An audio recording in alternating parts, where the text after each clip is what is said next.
Yeah, I remember this very well. Before we begin, picture this.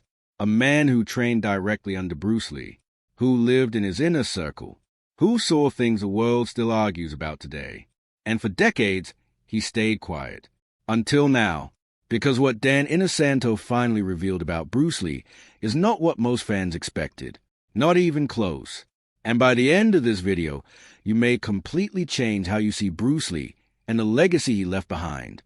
But first, let's go back. Not to Hollywood, not to fame, but to a small training room where everything started. A room where sweat hit the floor before fame ever hit the headlines. Dan Inosanto didn't meet Bruce Lee as a legend. He met him as a man trying to prove something. And that's where everything begins. Because Bruce Lee in the early days was not the untouchable icon people imagine today. He was hungry, obsessed, restless, and according to Inosanto, that hunger was both his greatest strength and his biggest burden. When Dan first met Bruce, he didn't see a superstar.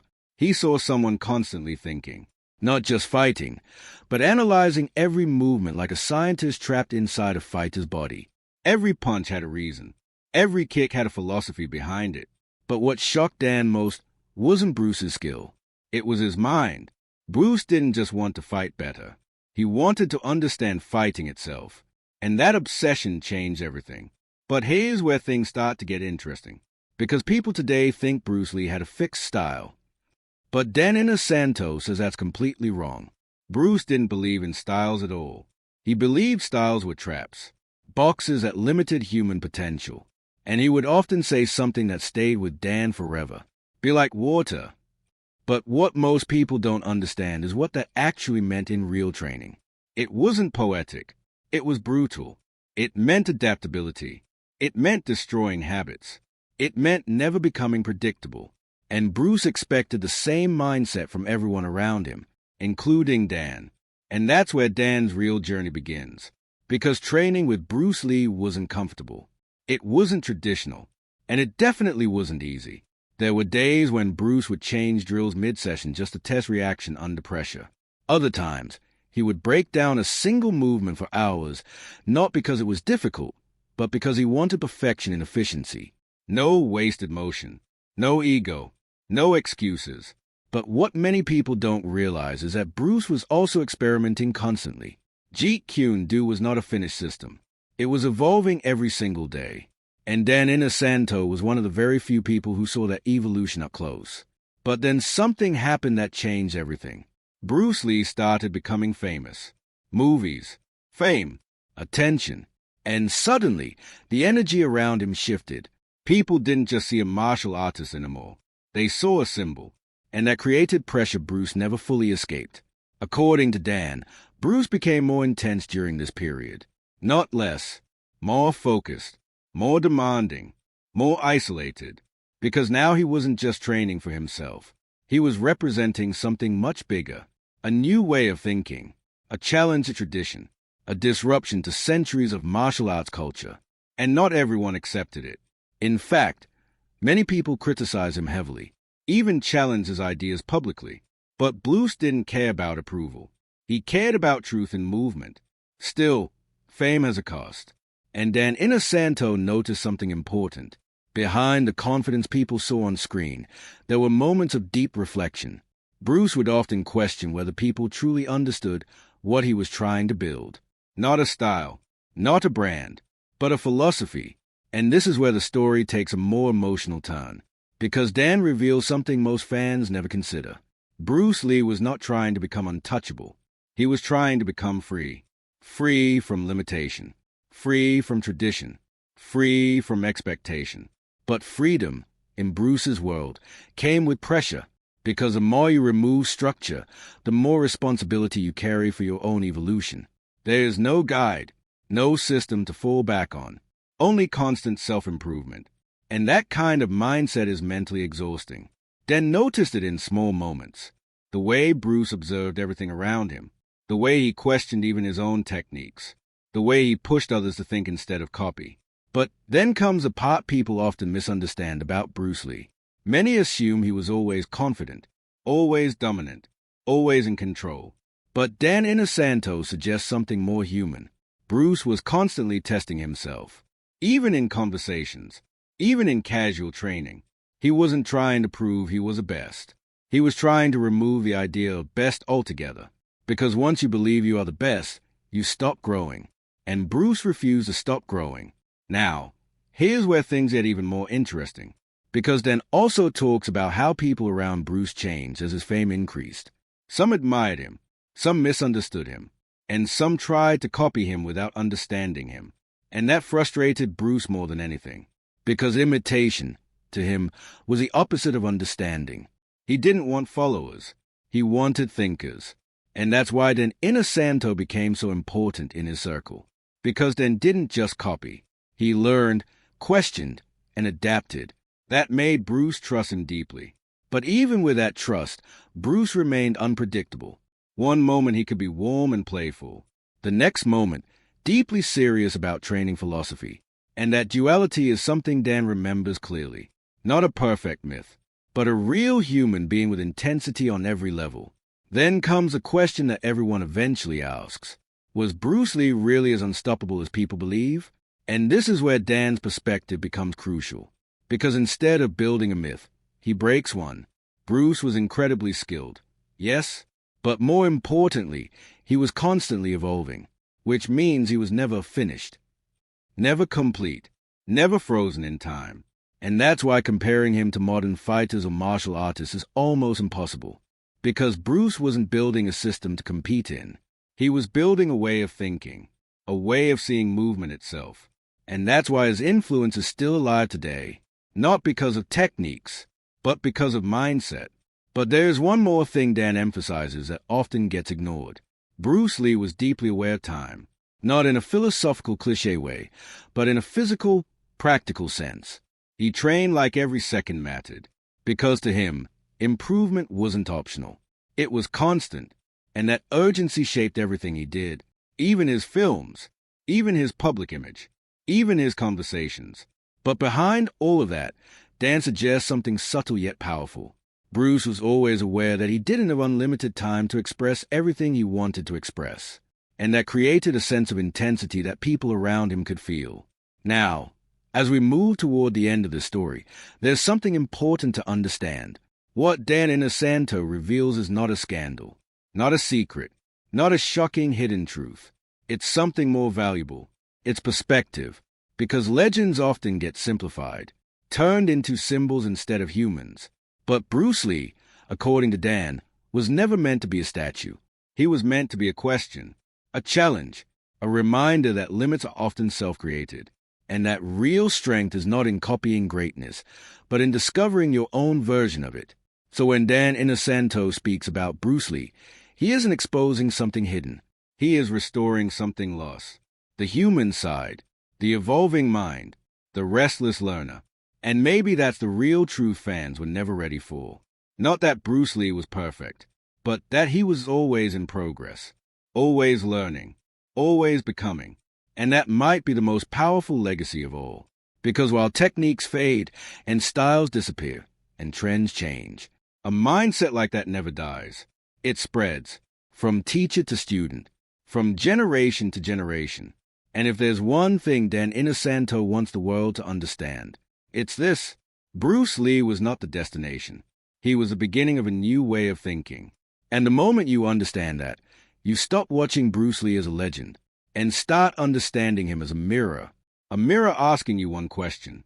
Are you still evolving? Or have you already stopped? Because once you really sit with that question, it starts to change the way you look at everything. Not just Bruce Lee, but yourself.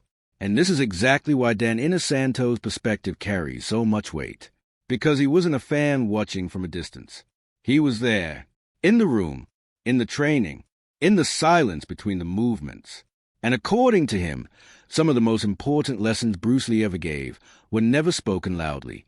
They were shown in how he reacted to failure, in how he adjusted when something didn't work, and in how quickly he let go of anything that didn't serve improvement. There's a moment Dan often hinted at in interviews, something small, almost forgettable on the surface, but deeply revealing.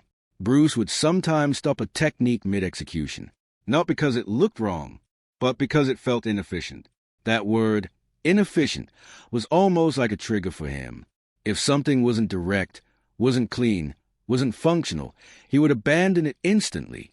Most people today don't realize how rare that mindset is, because most people build identity around what they can already do. Bruce Lee did the opposite. He was willing to erase himself, repeatedly, and that's where Dan says people misunderstand him the most. They think Bruce Lee was about confidence, but in reality, he was about vulnerability and learning, the willingness to be wrong in order to become better, and that requires a level of ego control most people never develop. Now, there's another layer to this story that often gets overlooked, because as Bruce's fame grew, so did the expectations around him. People didn't just want to learn from him. They wanted to label him, to define him, to turn him into a fixed idea. But Bruce resisted that constantly, and Dan Inosanto noticed something interesting during this phase. The more people tried to define Bruce, the more he seemed to withdraw into thought, not emotionally distant in a negative way, but mentally occupied, always refining, always rethinking, always searching for something just slightly beyond his current understanding. And this is where deeper truth appears. Bruce Lee was not driven by competition in the way most fighters are. He wasn't obsessed with defeating others. He was obsessed with surpassing himself. And that creates a very different kind of pressure. Because when your only opponent is your past self, there is no finish line, only constant movement forward. Dan describes his mindset as both powerful and dangerous. Powerful because it creates extraordinary growth. Dangerous because it never allows rest, never allows enough. And that's something most people miss when they admire Bruce Lee. They see the results, but not the cost of that mindset. Now, let's talk about something even more personal that Dan hinted at over the years. Bruce Lee's awareness of perception. He knew how people saw him. He understood the image forming around him, the invincible fighter, the philosophical warrior, the symbol of perfection in motion. But internally, Bruce did not align with that image, because he didn't believe in perfection as a final state. To him, perfection was just a temporary moment of efficiency, not a permanent identity. And that disconnect between how the world saw him and how he saw himself created an interesting tension, a quiet pressure, because the more the world elevated him, the more responsibility he felt to remain honest to his own philosophy, even if it meant contradicting what people expected. Dan Inosanto's reflections also point towards something very important about Bruce's teaching style. He didn't teach by repetition alone. He taught by disruption. He would challenge students to break patterns, to question assumptions, to remove comfort, because comfort, in Bruce's philosophy, was a beginning of stagnation, and Dan had to adapt to that constantly. There was no safe mode in training with Bruce Lee. Every session carried unpredictability. Every movement could be questioned. Every idea could be challenged. But that unpredictability wasn't chaos. It was design, a method to force awareness. And over time, Dan began to understand something deeper. Bruce wasn't just training bodies. He was training perception, how you see movement, how you respond under pressure, how quickly you adapt when the plan breaks. And that idea that training is not just physical but psychological is one of Bruce Lee's most lasting contributions. But there's still another side to the story that often gets overlooked. Because behind all the philosophy and training intensity, Bruce was also human in a very grounded way. He had humor. He had curiosity. He had moments of lightness that people rarely talk about. And Dan remembers those moments clearly.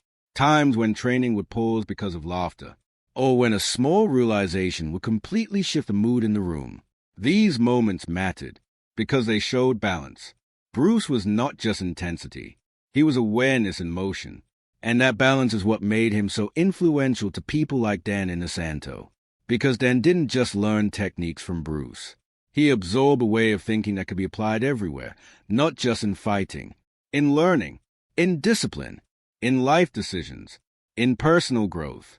And that's why, even decades later, Dan still speaks about Bruce not as a distant legend, but as an ongoing influence, something still active in his thinking, still shaping how he understands movement and adaptation.